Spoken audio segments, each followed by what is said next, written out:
আজ বানাবো কাতলা মাছের মাথা দিয়ে মুগের ডাল। প্রথমেই কড়াইতে তেলটা গরম বসিয়ে দিয়েছিলাম আর মাথার মধ্যে নুন হলুদ মেখে রেখেছিলাম আগে থেকে। তেলটা গরম হয়ে গেছে, এবার একে একে মাথাগুলো দিয়ে ভেজে নেব।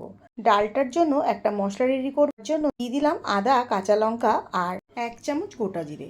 সব কিছুকে মিক্সিতে বেশ ভালোভাবে বেটে নেব।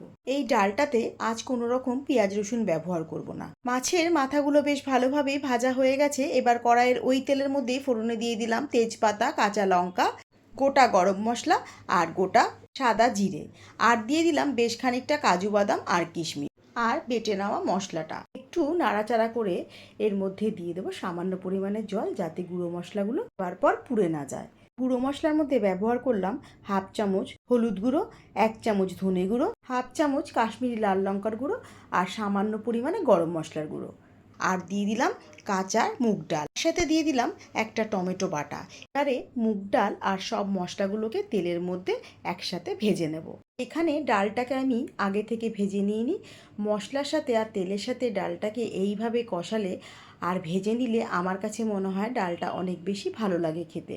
মশলাগুলো কষানো হয়ে গেছে, ডালে জলও দিয়ে দিয়েছি, জলটা ফুটে উঠেছে আর ডালটাও বেশ ভালোভাবে সেদ্ধ হয়ে গেছে। এখন মাথাগুলো একটু ভেঙে দিয়ে ডালের মধ্যে এর মধ্যে দিয়ে দিচ্ছি সামান্য পরিমাণে টেস্টের জন্য চিনি।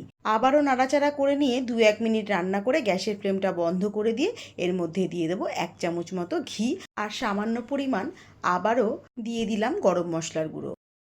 এবারে ঘি আর গরম মশলাটা ডালের সাথে মিশিয়ে নিয়ে পরিবেশন করব।